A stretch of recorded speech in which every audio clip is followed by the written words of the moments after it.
everyone, welcome back to my channel. I cannot believe it's already November and now I have my October recap for you. I'm sorry this took so long because I've been sick. It's been a week in America, as I'm sure you've heard.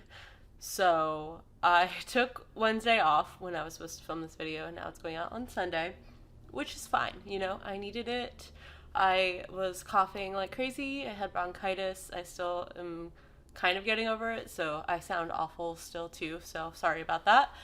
But yeah, this week just goes to show that reading is very important, and reading diverse authors specifically, so you can learn to love people that are different from you.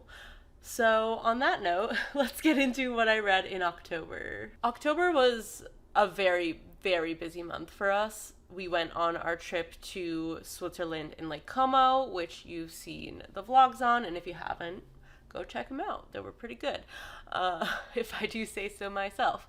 So I did not read as much as I thought I would be able to. I also have 4 friends with birthdays in October, so there was just a lot of birthdays and events going on, so things moved a little slower in the reading department.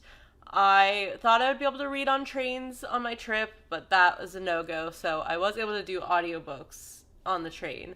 And that being said, one of the books I read was almost 900 pages, so I did do a lot of reading, but the amount of books is probably less than usual. I read a total of 6 books this month, one of them being almost 900 pages and one of them being under 200. So it was an interesting month. I think the end was better than the beginning, but I didn't read anything I didn't like, so that was good. So I'll be starting with the first book I finished, which is Sweet Days of Discipline by Floriegi. This one is the short one. Like I said, it is 100 pages. This was my Switzerland female author pick for my Read Around the World Female Authors Challenge. I thought it was very interesting. So this is known as spare, haunting quality of a prose poem type book. Not very poem-like, but definitely spare, and I understand what that means now. And I really liked it. It was a very interesting take on boarding school life in the Appenzell in Switzerland, her experience there. It seems like it's autobiographical, but it's not. I believe it is fiction, or maybe partially semi-autobiographical. I don't know that much about Floriegi, but very interesting story and way the story is told. Not much happens, but it's about her relationships with a few of the other girls in the boarding school that she's sent to, as well as her whole experience with boarding schools in general. And so I thought it was a really interesting look into that life. And I am curious to read something else from her because it felt a lot like We Have Always Lived in the Castle, like the writing style, but very different still. I don't know how to explain that. But yeah, I would say this is a very interesting, weird little book. And if you're curious about boarding schools in Switzerland at the time, which I think this was published in 1989. So I think this is about in the 60s, I believe. I could be wrong, but that's what I feel like it was. I don't know if it says it at all. It might not say it at all. But yeah, interesting choice for my Switzerland author, and I'm very happy with it. And it was very interesting to read it in Switzerland because you're talking about the Alps and the mountains and stuff, and we were going seeing all of that, so that was really cool. I gave this one 4 stars. The next book I finished was also finished on my trip, and that is A Sorceress Comes to Call by T. Kingfisher. This one is my second T. Kingfisher book, and I like this one a lot more. Not a lot, but definitely more. I thought it was a very interesting story, and I really liked that she had older main characters. So we follow a girl named Cordelia, whose mother, Evangeline, is a sorceress and very abusive, locks her in her room, doesn't let her do anything other than ride her horse, Falada. And so Falada is her one escape. And then her mother is now trying to find a suitor and a husband so they can have their money. And so they move into this squire's house, I believe. And with him is his sister, as well as, all the servants and stuff. And so the sister, Hester, is also the second POV in this book, comes to see and figure out what is going on with Cordelia and her mother. And, lots of things happen. Her mother's a sorcerer, so you can imagine. Definitely on the darker side of fairy tales. I believe this is based on The Goose Girl by the Grimm brothers, which I had never read or heard of before this. But very dark, but also really funny at times. I loved the dynamic of the older women in this book with Hester and her friends, because people come to visit throughout the book. And just kind of the incidents are kind of ridiculous in a way, though Cordelia is frustrating at some times, but I can't really fault her for that because she is an abused girl that doesn't know anything really. So I thought the ending was very satisfying. I don't think, and I think another booktuber mentioned this, maybe Reagan from Bruce Project, that T. Kingfisher's books aren't really like wow books. They're really good and well written books, but for some reason, they're just not on, like, the amazing factor, which is not a bad thing, but I don't know how to, like, really explain how, like, this book could have been better, gone farther, gone darker, but I still really liked it. I gave it 4 stars. So, I don't know. I read What Moves the Dead by her also, and I also kind of felt that way. But that one I liked less than this one. So I'll leave it at that. I think it just moves slow at times and like speeds up and then slows down. But she writes characters really interestingly. And I do wish we got more on Evangeline and her history and her sorcery and all of that. That was kind of missing from me. 4 stars is the right rating for this, I think. The next book I read is The God and the Gumio by Sophie Kim. This one was really fun. I wanted something more romance heavy, more fun, kind of cozy, and this was a good read. I had a fun time reading this, and I've been looking forward to this book, so that was very nice. So we follow Sokka, who is a fallen trickster god that is tasked with killing 1,000 monsters in order to reascend to the immortal realm. And then also Kim Honey, who is a Gumio, which is a 9-tailed fox that is notorious for killing a lot of people hundreds of years ago, but is now living a secret life in New Shinchi, which is a kind of made-up town near Seoul where a lot of immortal creatures live along the mortals. And so Hani gets embroiled in one of Sokka's mysteries, tracking down one of this new monsters that's rampaging the town and killing a lot of people. And so she gets embroiled with him, and it's kind of a mystery story to find out what's going on. And it definitely has the romance in there, which I thought was fun. It all takes place over like a week or so, I think. Not too long, so everything moves fast as it typically does in kind of contained fantasies. So it was good. It wasn't too much, which was nice. And I thought the mystery aspect of it was done well, though some things were slightly predictable, which is fine because I wasn't expecting too much from it. But I thought it was really fun. I enjoyed it. And it is the first in a series, I believe. There will be another one. I'm not sure how many more, but it definitely ends on kind of a cliffhanger, but maybe not. I don't know. I mean, yes, kind of. It does. It's been a minute since I've read this. But if you're really into fantasy K-dramas, this is definitely the book for you. It is very, very inspired heavily by Tale of the Nine-Tailed and Goblin slash Guardian. So if you love that, read this because you'll get references and it'll feel very much like those. So that being said, I really liked the fact that they were both morally gray, and I thought it added to their dynamic a lot, and I thought that was done in a very good way. So I ended up giving this one also 4 stars. So 3 4 stars in a row. I think we're on a roll. The next book I finished was also a buddy read with Claire and her books, and that is Slewfoot by Brom. I was not expecting to read this book, but then I knew I should read it all of a sudden. So I was glad when she was interested in that one because I had it on Kindle Unlimited, and she had a physical copy, so it worked out that way.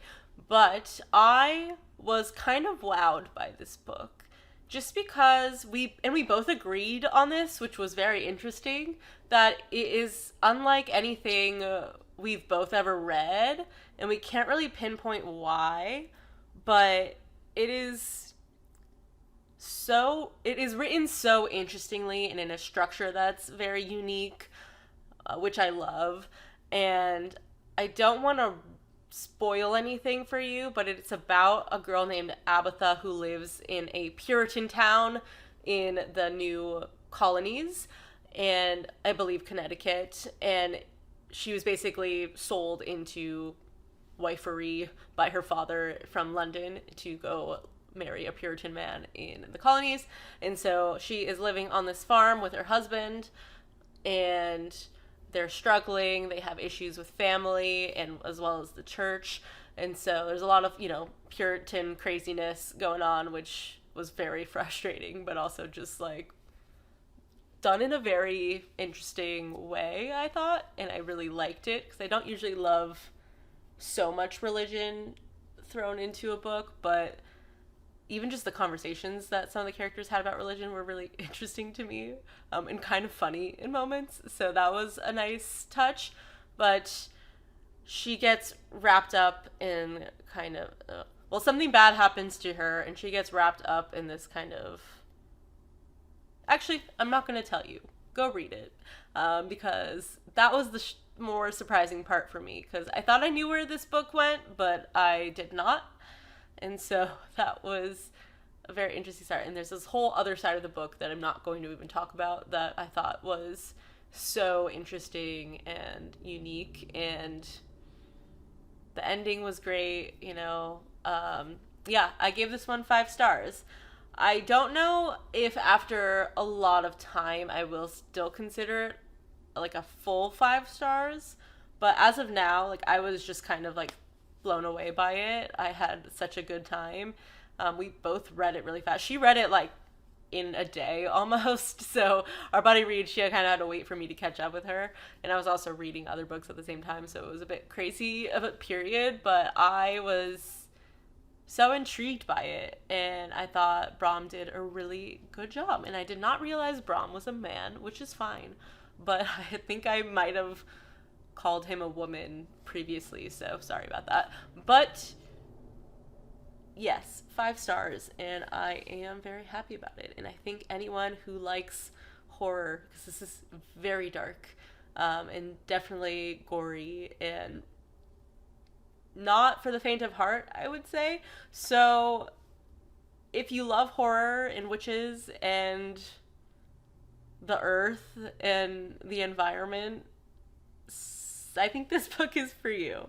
So enjoy it and read about it because I want to talk about it with even more people. The next book that I finished is Wall of Storms by Ken Liu. This is part of the Dandelion Dynasty series, Grace of Kings being the first book. This one is the almost 900-page book, and I finished this on October 31st, Halloween, and I started this on my trip, and so this book took me the entire month to finish, and I did it all via audiobook, so I didn't actually read anything from the physical copy, because I didn't want to bring this with me on my trip, and the narrator, Michael Kramer, for the audiobook for this was really good. That one was on Spotify.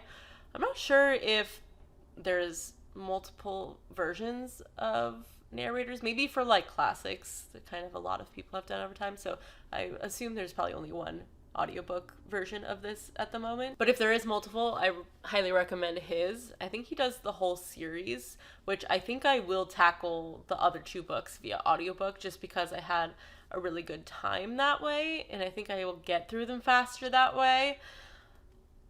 Though it is a little harder to not know spelling because there's a lot of kind of made up language in this world that means certain things, and so it's hard to kind of follow that via audiobook. But other than that, I think it was a really great sequel.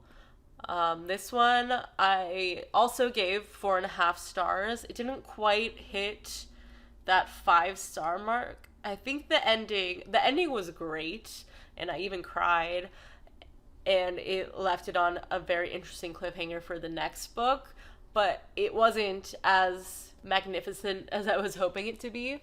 So Grace of Kings and this one are both 4.5-star books. That being said, I am absolutely loving this series. I love the characters. How he writes is just so up my alley. And I get why it's not for everyone, but I also want people to give it a try or a chance. And you kind of have to give it a big chance, but maybe try audiobook if you've tried the physical version. There's a lot to get through. There's a lot of information thrown at you. There's a lot of things that seem out of place and kind of pointless, but everything always comes back at some point for a reason. Like, there's a reason you learned about this one specific thing for an entire chapter that never gets talked about again. There is a reason. So that's the part that I really like about this book. And it's always interesting. I'm never really bored by anything. Though with audiobooks, it's hard for me to stay paid attention for so long because my brain, goes off and thinks about things. That's part of my OCD. So it's hard for me to focus for long periods of time, but I was able to focus, and even if I missed a few things here and there, it wasn't that big of a deal. So yeah, I'm very excited to continue this series eventually. There's 2 more books, and I think they get longer and longer, so it will take me a while. But I'm very happy I finally got to the second one. I think this is probably the last one I'll finish by the end of this year, and I'll hopefully finish the next 2 next year. I do also want to say that there was a big moment in the middle of this book that turned the tide of the whole story in a completely different direction than I was expecting. And I was unsure about it for a while, but then I have really grown to like it, and it's going to continue on into the next book. And so I think that will be a very interesting dynamic to see how this impacts everything moving forward. So yeah, okay, now I'm done. And last but not least is my second buddy read of October with Chelsea from Libraries and Lattes, and that is The Vampires of El Norte by Isabel Cañas. This one I read physically mostly, but I also threw in some audiobook here and there at night. And the audiobook, I thought one narrator was better than the other because it's split between 2 POVs, Nena and Nestor. So Nena and Nestor grew up together on Nena's father's rancho, and Nestor and his family are workers on the rancho. He is a vaquero, which is kind of a cattle driver, I believe, in Mexico. This is set in the 1800s in Mexico, so lots of war with Americans, and that plays a part in this book as well. And so that was a very interesting piece. I love period pieces, and I've never read a Mexican period piece, so this was really intriguing, and I absolutely loved those aspects of it. But when they're young, an incident occurs and they get separated for 9 years. But when they reunite, they get embroiled in the United States and Mexican War, as well as some interesting creatures that are wreaking havoc as well, as you can imagine what they are. I really liked how they did the vampires in this book. There's obviously vampires in this book. It's literally in the title, so I'm not spoiling anything. But I thought their dynamic, I really loved her writing. I thought her writing was beautiful. There was a lot more romance in it than I was expecting, which was nice. I didn't not like it, but I do wish there was a little more on the war and the history between what was going on at that time, because that's part of period pieces that I love. I love learning about things that I didn't really know about before. So overall, I really thought this was a well done book. I will say the ending kind of went too fast for me, which I was aiming for like a 4.5 star right before the ending, and then it kind of went down to a 4 for the ending. Not saying the ending wasn't good, it was really good, but it kind of went a little too fast for me. So that's my one thing. So it is a 4 star book, but I definitely want to read more from Isabel Cañas. I believe she has The Hacienda as well, and I loved the horror aspects of this book. I wanted there to be more. And so, yeah, this was a really fun buddy read to get through, though it took me so long to finish because I got so busy. I have a friend's birthday on Halloween, so I think I finished this on November 3rd, so technically shouldn't be in the October wrap-up, but I'm going to do it anyways, obviously, because I read most of it, part of it, in October. So, great buddy read choice, and I think we both really thought the same about it and both enjoyed it, so that was nice.